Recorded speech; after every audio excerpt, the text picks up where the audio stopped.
There were also the forest region, उधर जंगल भी थे. People living in these area were more और लेस इंडिपेंडेंट. जो लोग उधर रहते थे वो इंडिपेंडेंट ही थे. आज मतलब कि जंगल में जो रहते हैं वो दुनिया से परे ही होते हैं, अपनी अलग ही दुनिया में जीते हैं. But man may have been expected to provide elephant timber honey and wax to modern official. मतलब चाहे वो दुनिया से भले ही परे हो, उसको टैक्स कुछ ना देना पड़ता हो, पर उसको फिर भी क्या देना पड़ता था राजा को? अच्छे अच्छे हाथी, अच्छी अच्छी लकड़ियाँ, हनी, शहद जो जंगल में नेचुरली पाई जाती है, और वैक्स मतलब जो झाड़ के बीच में से मतलब काट के निकलता है वैक्स, वो उसको राजा को देना पड़ता था ताकि इन सब चीज़ों से राजा कुछ अप देश के लिए कुछ यूज़ कर सके उसको. The emperor and the capital city Megasthenes was the ambassador who was sent to the court of Chandragupta by the Greek ruler of West Asia named Seleucus Nicator. मतलब एक मेगाथीन्स जो है वो एम्बेसडर था जिसको ग्रीक के राजा ने वेस्ट एशिया में भेजा था, जिसका नाम था Seleucus Nicator. Megasthenes wrote an account about what he saw. उसने क्या देखा उसके बारे में उसने अपनी बुक में लिखा है. Here is a part of his description. उसकी डिस्क्रिप्शन का एक पार्ट है. The occasion on which the emperor appears in a public are celebrated with a grand royal procession. मतलब कि जो कभी कभी ओकेजन आता है, मतलब कोई प्रसंग आता है जिसके अंदर राजा को लोगों के बीच में आना है, तो राजा कैसे आएगा? बहुत रॉयल प्रोसेशन में, मतलब कि सरघस निकलेगा बहुत बड़ा, जिसके अंदर राजा लोगों के बीच आता है. He is carried in a golden palanquin. मतलब कि सोने के रथ में आएगा वो. His guards ride an elephant. उसके जो सिक्योरिटी गार्ड्स होंगे वो हाथी को चलाएंगे, डेकोरेटेड विथ, और वो हाथी भी क्या है? सोने से मढ़ा हुआ होगा. मतलब हाथी को भी गोल्ड और सिल्वर की ज्वेलरी पहनाई जाएगी. Some of the guards carry tree on which live birds including a flock of train parrots. Some of guards क्या करेंगे? ट्रीज़ को कैरी करेंगे साथ में, मतलब कि बहुत बड़े बड़े पौधों को जिसके ऊपर बर्ड्स रहते हैं, और पैरट्स जो ट्रेन होते हैं. Circle about the head of the emperors. वो राजा के आसपास घूमेंगे. The king is normally surrounded by armed women. देखो ये बहुत डिफरेंट चीज़ हमको पता चला कि राजा भी जो है वो वुमेन को रिस्पेक्ट करता था. मतलब राजा भी अपने आसपास की जो आर्मी है उसमें वुमेन को इंक्लूड करता था उस जमाने में, आज से 2300 years ago. He is afraid that someone may try to kill him. Of course राजा को डर लगेगा कि कोई उसको मार न दे. He has special servant to test the food before he eats. मतलब उसका जो खाना होता है शाही भोज, उस वो खाए उससे पहले किसी और को खाना पड़ेगा ताकि उसके अंदर अगर जहर होगा तो पता चलेगा. He never स्लीप्स in the same bedroom for 2 nights. मतलब कि कोई 2 रात ऐसी नहीं होगी कि वो कोई एक ही कमरे में सोए. मतलब हर एक रात वो अलग अलग कमरे में सोएगा फॉर द सिक्योरिटी पर्पस, ताकि कोई उसको मारे नहीं. And about Pataliputra, that is modern Patna. आज को हम उसको पटना बोलते हैं, जो उसके ज़माने में पाटलिपुत्र बोला जाता था, जो राजा की मेन कैपिटल थी. किसकी? Ashoka, Chandragupta and Bindusara. This is a large and a beautiful city. Of course राजा रहेगा तो बहुत बड़ी और ब्यूटीफुल ही होगी.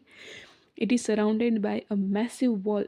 उसकी चारों तरफ बहुत बड़ी बड़ी दीवार, मतलब कि जिसको हम किला बोलते हैं. उसके अंदर 570 towers. Oh my god, 570 towers and 64 gates to enter. 64 gates, मतलब कि कितनी बड़ी होगी आप सोच ही सकते हो. The houses of 2 and 3 storeys. घर क्या थे? 2 और 3 मंजिला थे. Are built of wood and mud brick. ओ मतलब पक्के घर नहीं थे, फिर भी 2-3 मंजिला थे, लकड़ी और मिट्टी से बने हुए थे. The Kings palace is also of would.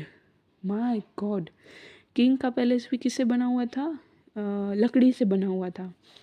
और उसके अंदर पत्थरों की कार्विंग्स रखी गई थी, डेकोरेटेड विथ स्टोन कार्विंग्स, उसको मतलब डेकोरेट करने के लिए ये यूज़ किया गया था। It is surrounded with gardens, चारों तरफ ऑफकोर्स गार्डन ही होंगे, और जिसके अंदर बहुत सारे बर्ड्स रहते होंगे। Ashoka, a unique ruler. Of course, Ashoka is a unique ruler. The most famous Mauryan rulers was Ashoka. Ashoka एक सबसे फेमस रूलर था जिसका अशोक स्तंभ आज भी हम नेशनल एम्बलम के तौर पे यूज़ करते हैं। वो इसका इम्पोर्टेंस है। He was the first ruler who try to take his message to the peoples through inscription. वो ऐसा पहला राजा था कि जिसने पत्थरों के ऊपर इंस्क्रिप्शन लिखवाया जिससे बहुत सारे लोग तक उसका मैसेज पहुंच सके। और वो ऐसी इंस्क्रिप्शन की मतलब आज भी हम उसको पढ़ते हैं तो मतलब बहुत लॉन्ग जनरेशन तक जाएगी ये। Most of Ashoka's inscription were in Prakrit language. ये हम पहले से लास्ट चैप्टर में भी पढ़े कि उस ज़माने में प्राकृत लैंग्वेज सबसे ज़्यादा यूज़ की जाती थी। Were written in a Brahmi script, और ब्राह्मी लिपि में उसको लिखा जाता था। अशोकास वॉर इन कलिंगा में उसका युद्ध। Kalinga in the ancient name of the coastal Odisha. Kalinga किसको बोला जाता है? आज का जो उड़ीसा है ना उसको कलिंगा बोला जाता है। Ashoka fought a war to conquer Kalinga. Ashoka ने उसको जीतने के लिए एक युद्ध किया था। However, he was so horrified when he saw the violence and bloodshed that he decided not to fight any more wars. मतलब पर उसको उधर वॉर में ऐसा कुछ हुआ अपने मन के अंदर कि उसने जो मतलब युद्ध में लोगों को मरते हुए देखा, बहुत सारा खून बहते हुए देखा, तो उसने बस ऐसे डिसाइड ही कर लिया कि आज के बाद मुझे कभी भी युद्ध नहीं करना है, मतलब किसी की जान नहीं जानी चाहिए। He is the only king in the history of the world who gave up the conquest after winning a war. कि आप ये बात भी ध्यान रखो अशोका के बारे में कि वो एकमात्र ऐसा राजा था कि जिसने युद्ध जीतने के बाद ये डिसाइड किया कि वो आज के बाद कभी भी युद्ध नहीं करेगा। तो उसका कलिंगा का युद्ध जो है वो उसने जीत लिया था। युद्ध जो है उसने जीत लिया था, फिर भी उसने ये सोच लिया कि उस आज के बाद वो कभी युद्ध नहीं करेगा। मतलब वो एकमात्र ऐसा राजा है अशोका, पूरे वर्ल्ड में किसी की हिस्ट्री में ऐसा नहीं लिखा है। तो ये भी हम चीज़ लाइफ टाइम याद रखेंगे। Ashoka's inscription describing the Kalinga war. Ashoka ने जो लिखा है खुद कलिंगा वॉर के बारे में, this is what Ashoka declare in one of his inscription, कि उसने अपनी एक इंस्क्रिप्शन में क्या डिक्लेयर किया है।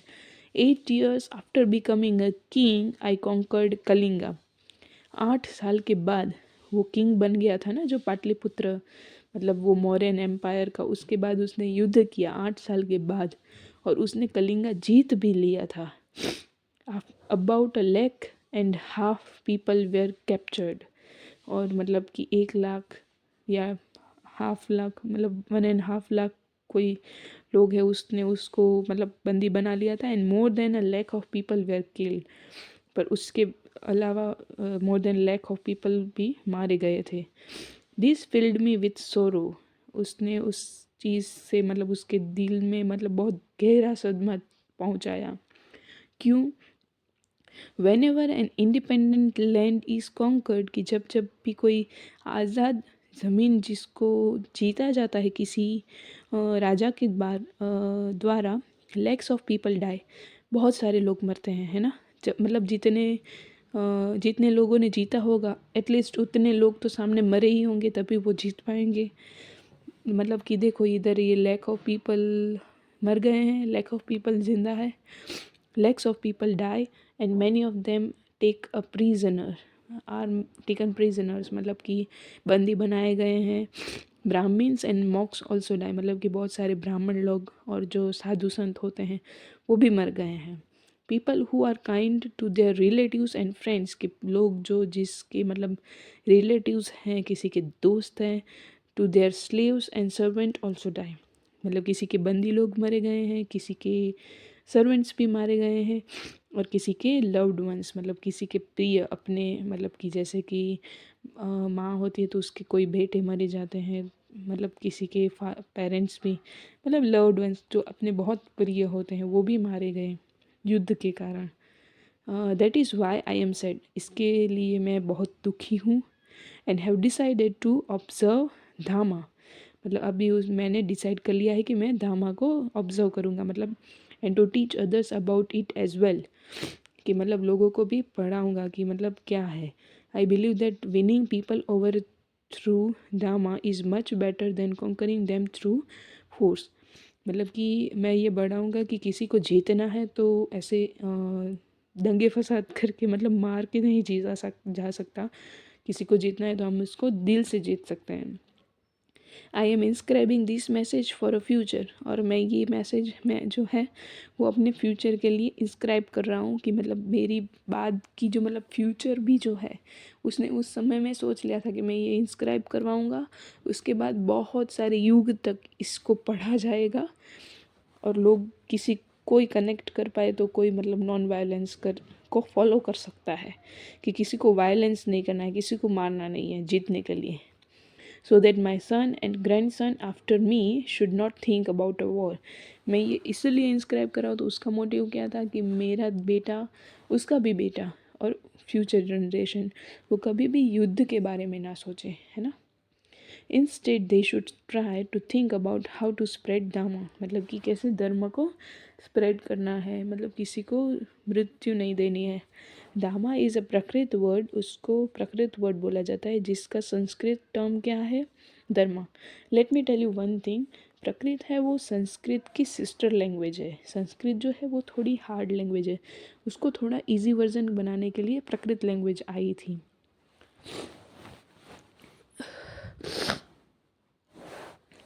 वॉट वॉज अशोकास धामा, अशोका का धामा मतलब क्या था, मतलब उसका dharma. Ashoka's dharma did not involve worship of the god, वो कोई भगवान को नहीं मानता था, बट वो क्या मानता था, परफॉर्मेंस ऑफ सेक्रीफाइस, कि मतलब हमको त्याग करना चाहिए, इच्छाओं के ऊपर त्याग करना चाहिए, अपने मन में के ऊपर त्याग करना चाहिए। He felt that just as a father tries to teach his children, he had a duty to instruct his subjects, कि मतलब उसके जो मीनिंग है उसको सबको बताना। He was also inspired by the teaching of Buddha, मतलब वो बुद्धा से इंस्पायर्ड था। और बौद्ध धर्म के बारे में हमने लास्ट चैप्टर में पढ़ा कि बौद्ध धर्म में क्या था, नॉन वायलेंस, पीस, है ना, शांति से रहना है और किसी को किल नहीं करना है, हार्म नहीं करना है। There were a number of problems that troubled him, उसको बहुत सारी प्रॉब्लम्स से गुजरना पड़ा था। क्या क्या प्रॉब्लम थी, people in the empire follow different religion, उसका एम्पायर बहुत बड़ा था ना, तो लोग अलग अलग रिलीजन को फॉलो करते थे।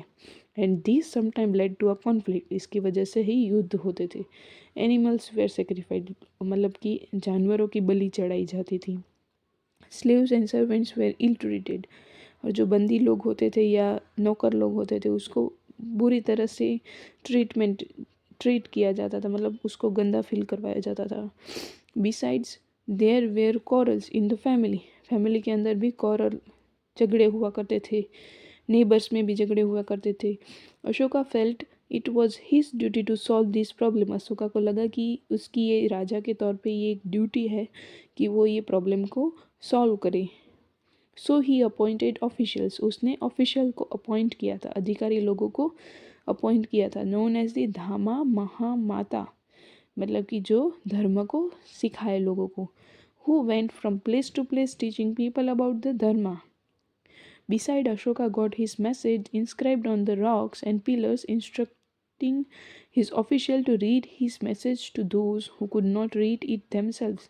अच्छा देखो, उसने ऑफिशियल जो अधिकारी लोग हैं उसको ये भी बताया था कि जो लोग नहीं पढ़ सकते हैं, क्योंकि उसने पढ़ाई नहीं किया तो कैसे पढ़ना है वो उसको नहीं पता है, तो आपको उसको पढ़ के सुनाना है कि राजा क्या बता रहे हैं आपको, कि क्या करना चाहिए क्या नहीं करना चाहिए, ये सब चीज़ है ना। Ashoka also sent message to spread ideas about dharma to other land. अच्छा देखो, उसने अपने धर्म को दूसरे देश में भी प्रचार करने की कोशिश की थी, जैसे कि Syria, Egypt, Greece and Sri Lanka, है ना, ये आसपास के ही सारे कंट्रीज़ है, तो उधर भी उसने अपने ऑफिशियल्स को भेजा था और बौद्ध धर्म का प्रचार करने के लिए उधर बोला गया था कि आप लोगों को बताई कि क्या धर्म है, किससे हमको अल्टीमेट शांति मिलेगी। ही बिल्ट रोड्स, डग वेल्स, उसने रोड बनाए, कुएं बनाए, हाउसेस बनाए। Beside he arranged for medical treatment for both human beings and animals, लोगों के लिए और जानवरों के लिए मेडिकल ट्रीटमेंट, दवाइयाँ, चिकित्सा उसने प्रोवाइड की। उस समय तो आयुर्वेदिक ही रहा होगा, तो आयुर्वेदिक जो ट्रीटमेंट होती है वो प्रोवाइड की।